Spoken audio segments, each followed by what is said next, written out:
What's up, everybody? I'm Jarrett from Empire of Assets, and this is the very first Pocket Stocks YouTube video. Pocket Stocks is the branch of Slab Stocks that covers trading card games and collectible card games.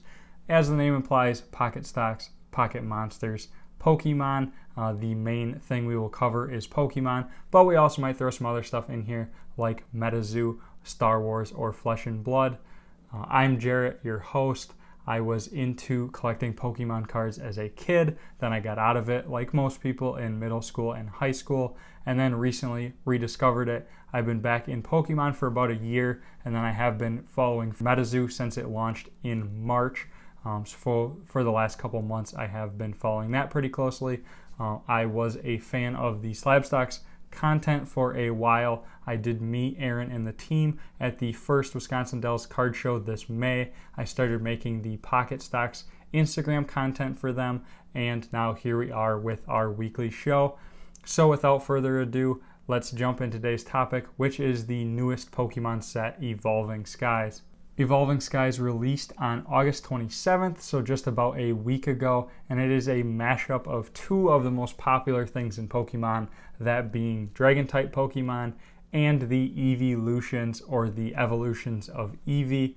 It is an absolutely massive set at over 237 cards and continues the trend of alternate arts, which have been very popular in the last couple of sets. And it includes a wide variety of cards, including V cards, VMAX cards, full art cards, alternate art cards, full art trainers, and secret rare gold cards.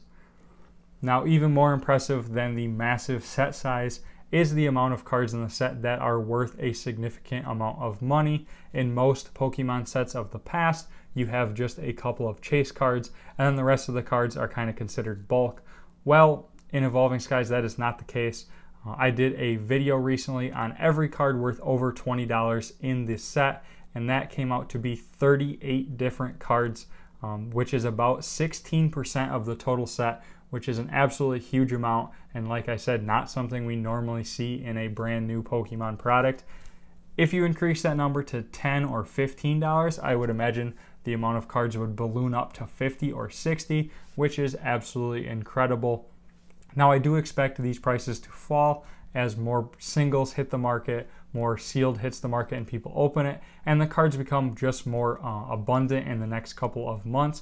However, this is still really impressive, as a normal set does not even have anywhere close to the amount of cards worth this much money. So I kind of wanted to get into the reasoning behind this. I think the big reason is, obviously, like I said, two things that are very popular in Pokemon, that being Dragon-type Pokemon. You have Rayquaza, Gyarados, Dragonite cards, but then also the Evolutions, Sylveon, Espeon, Umbreon, Leafeon, all very popular Pokemon. So I think that helps. But then the other thing is, we've kind of seen the rise of alternate art cards. And you hear people talk a lot about different cards being pieces of art or works of art. And if you look at these alternate art cards, I think that is definitely true. They really are art. They paint a Pokemon in an entire scene. Usually it's incredibly detailed, very well done. Sometimes it contains other Pokemon or references to different things, and they are just absolutely gorgeous and definitely a piece of art. And the market is reacting and really desiring these cards, which are also pretty tough pulls. I've seen a couple of different results from people opening booster boxes, and it looks like on average maybe only 1 to 5 alternate arts will get pulled. I would say the average is probably between 2 and 3. So they are a pretty tough pull, and with such a wide variety of them out there, it's definitely going to take you quite a few boxes to get them all. So let's move into some sealed product now. So just some general prices. A booster box is going to run you between $145 and $165 at this point.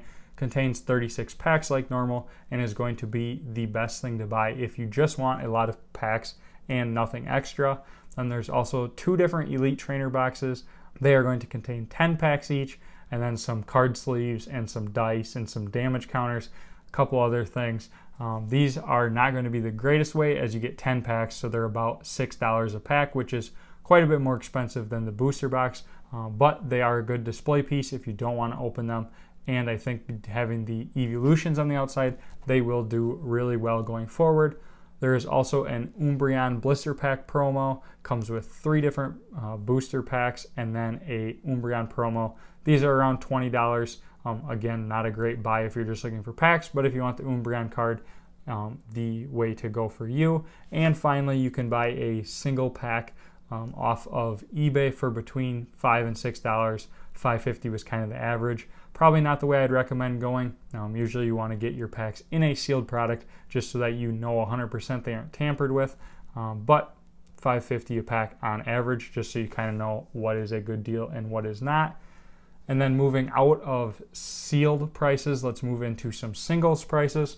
So if you follow our Instagram content, we did a post on the 2 big chase cards of the set, and that is going to be the Umbreon VMAX alternate art, a really neat card, and then the Rayquaza VMAX alternate art. Everybody assumed this would be the best card in the set. The Japanese version of this card is very expensive and desirable, and this one is not a whole lot different. Originally, the prices looked like the Umbreon could be the more expensive card, and they have kind of bounced around back and forth. But now it seems like the Rayquaza has a pretty solid hold. Sold prices on that look like they are between $250 to $300, and the prices on the Umbreon were hovering more around that $2 to kind of $240 range. $230 being about the average sale that I found. So it looks like they have kind of found their footing, and the Rayquaza will be the best card in the set. Then I did pick out just a couple other cards that I like to show off the variety of the set and the cards that are worth money, and then also just artworks I thought were cool. So first up, I am a big Dragonite collector, so the Dragonite V alternate art card is absolutely my favorite. It's running around $100 right now. We also have the Noivern V alternate art card. This card has a really cool Batman-y feel to me. This is running you about $40 right now. Then we also have the Gyarados VMAX Rainbow Rare. Unfortunately, Gyarados did not get any alternate arts in this set, just the Rainbow Rare. That is around $35. We also have the Rayquaza V alternate art, which is hovering right around $120, so about half that of its VMAX variation. Then we have one of my favorite Evolutions card, which is the Espeon V alternate art. This is around $75. We also have the full art trainer card with Zinnia's Resolve. The full art version of this card is selling for around $20. And last but not least, I wanted to highlight one of the secret rare gold cards, and that is the Cresselia, and that is about $35. So I did want to highlight these cards for 2 reasons. The first being just to show you the wide variety of cards in the set that are worth a decent amount of money, and then also just the variety of the cards in the set.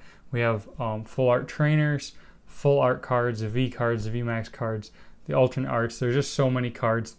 And that takes me to my last and final point, which is what I think the outlook for this set is.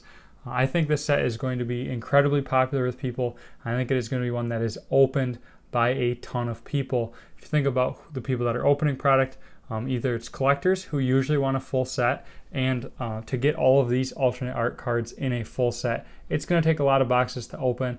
And the other people that are commonly opening product are streamers, or people opening product for other people to watch in a stream.